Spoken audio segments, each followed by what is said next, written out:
எல்லாருமே ஆண்கள் பெண்கள் எல்லாருமே ஜெயிக்கணும்னு நினைச்சா எல்லாரும் ஒரு திருநாமத்தை எடுத்துக்கிட்டு போகலாம். கவுண்டிங்கே நிறைவு பண்ணால் சக்ஸஸ் பண்ணிடலாம்.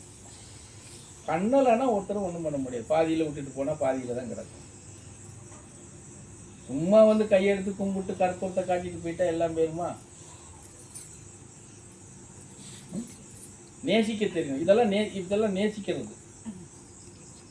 இறைவனும் நம்ம நேசிக்க, உங்க பாஷையில் சொல்ல போனா லவ் பண்றது, காதலிக்கிறது. அன்புங்கிறது தான் காதல். இவங்க காதலாக்கிட்டாங்க. இறைவன்கிட்ட நம்ம அதி தீவிரமான அன்போட அவங்கள நம்ம ஆராதனை செய்கிறது தான் இது. அந்த தன்னை மறந்து இப்போ சொல்றது இல்லையா, அந்த அம்மா அந்த நிலை வரும்போது தன்னை மறந்து அந்த இதுக்குள்ள போகணும்.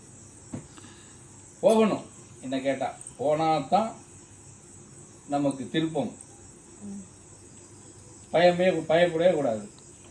நீ குருவை கூப்பிட்டு தானே உட்காடுற, பிறகு எதுக்கு பயப்படுற? புரிஞ்சதா? இன்னும் சொல்ல போனா துதிதான் பாடுற, நீ ஒன்றும் தியானம் பண்ணல. சரியா? துதிதான் பாடுற. போட்டுமே, எவ்வளவு தூரம் போகுதுன்னு போட்டுமே. பாரு என்ன கெட்டு போச்சு. மயக்கம் வந்தா உன்னை சரீரம் ஒரு மாதிரி இருக்குன்னா சாஞ்சிரும், கீழே சாஞ்சிரும். சரியா? நீ வாட்டுக்கு அப்படியே படுத்துக்கோ. அது மந்திரத்தை ஓட்டிக்கிட்டே இருக்கும். அப்புறம் 1 மணி நேரம் 1.5 மணி நேரம் கழிச்சு நீ எந்திரிச்சிட போற. அவ்வளவுதான்.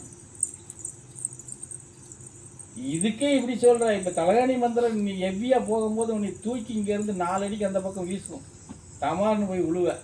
அது தெரியுமா? உன் நிலையை மறந்து ஆன்மா ஐக்கியமாகுதுன்னு வச்சுக்கேன், தூக்கி டமார்னு அப்படி அடிச்சிடும், செவத்துல அடிச்சிடும், பொத்துன்னு போய் விழுவ. ஐயோன்னு பயப்படுறதா? பயப்படக்கூடாது. ஆமா, அவ்வளோ பவர் உண்டு அதுக்கெல்லாம். ஆமாம், அதை நம்ம செஞ்சு பார்க்கும்போது தான் நமக்கு அது தெரியும். இப்போ நீ சொல்கிறது கரெக்டு. அது வந்து நீ தான் பழையனை படிச்சிருக்கேன்னு சொல்லுவேன். நான் கொடுத்து மந்திரம் கொடுத்து உங்களுக்கு துதிப்பான்னு சொல்லி இப்போ கிட்டத்தட்ட 6 மாதம் இருக்குமே. நான் இப்போ 1.5 மாதமாக தான் ரெகுலராக பண்ணிட்டு இருக்கேன். 1.5 மாதமாக தான் பண்ணுறேன். இல்லை அதை வந்து கையாளுங்கன்னு சொல்லி கொடுத்து 6 மாதம் ஆச்சு. ஆவணி 1ஆம் தேதி தான் பண்ணிட்டு அப்படியே கண்டினியூ பண்ணு. கவுண்டிங் வரட்டும். ஆமாம், புரிஞ்சதா? பண்ணுங்க.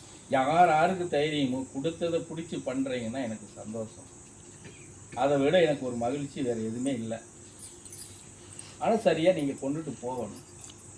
கொண்டுட்டு போனால் அந்த கவுண்டிங் வந்துருச்சுன்னா திருப்பங்கள் வரும். ஏதோ ஒரு விஷயம் நீ எதை எடுத்துகிட்டு போறியோ அது வந்து உனக்கு வரும். அது எதையை பொறுத்துன்னு இருக்கு. அதுக்காக வில்லங்கமானதை எடுத்துகிட்டு போகக்கூடாது.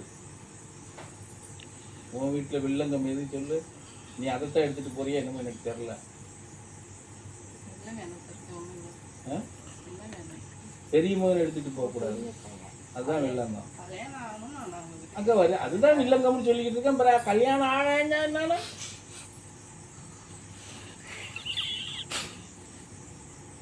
அது முட்டி மோதிக்கிட்டு நிற்கணும். முயற்சி பண்ணுற, ஆனால் அது எந்த அளவுக்கு சொல்ல முடியாது. மற்ற விஷயத்தை சேர்த்துக்கோ, சக்ஸஸ் ஆகும். இது அவனில் பிடிக்கணும். அவன் பிடிச்சா சந்தோஷப்படலாம். உனக்கு வேணும் இன்னொரு மாப்பிள்ளை ரெடி பண்ணிக்கும், அவ்வளோதான். வேற என்ன?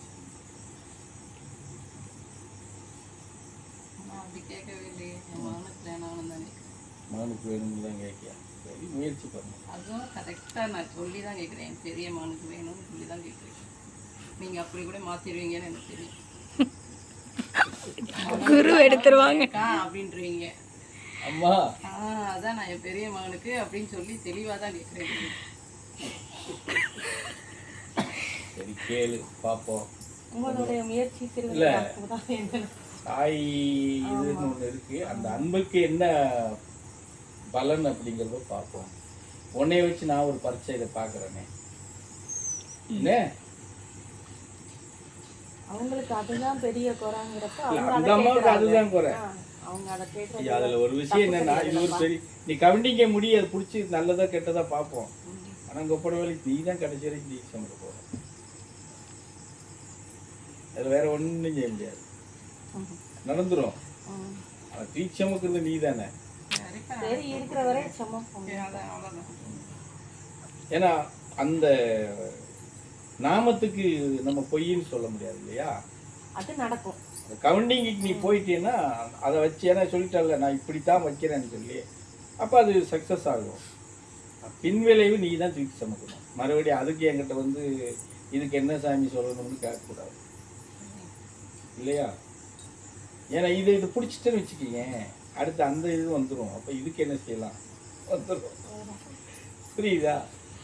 அதுக்கும் இந்த மந்திரத்தை சொல்லி அது அதுக்கெல்லாம் அவங்கவுங்கள சொல்லி கொடுத்து அவங்கவுங்களுக்கு பசி எடுத்தா நீங்க அது சொல்லிட்டு என்ன செய்யணும்னா, நம்ம கடமை முடிஞ்சானு அது என்ன செய்யணும்னா, இது நான் சொல்றேன், அறிவாளிக்கு எப்படின்னா, இவ அதை சக்சஸ் பண்ணிட்டான்னு வச்சுக்கிய, வந்தவருக்கல்ல அவ கையில தூக்கி கொடுக்கணும். இருந்தா உன் புருஷனை நீங்க வந்து சீர்திருத்தம் பண்ணுவியோ இல்ல உட்கார வச்சுக்கிட்டு இருப்பியோ, இருந்தா இதை அப்படி தூக்கி அங்க தள்ளிடணும்.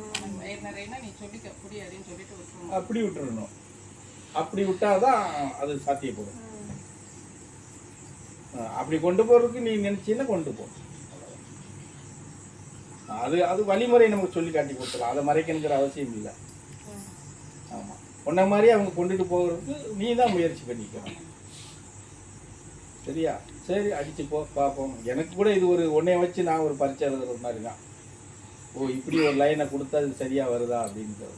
ஏன்னா எங்களுடைய கணக்கு இதுதான். 19 வயசு தாண்டிடுச்சுன்னா சாத்தியம் இல்லாத ஒரு விஷயம். சாத்தியப்படுத்தணும்னு நீ நினைக்கும் போது சரி, ஓ எனக்கு இது கூட ஒரு படிப்பினை தானே, ஓ இப்படி ஒன்று இருக்கான்னு கூட தெரிஞ்சுக்கலாம். ரெண்டும் தெரிஞ்சுக்கலாம்ல. சக்சஸ் இல்லை இது அப்படிங்கிறது தெரிஞ்சுக்கலாம்.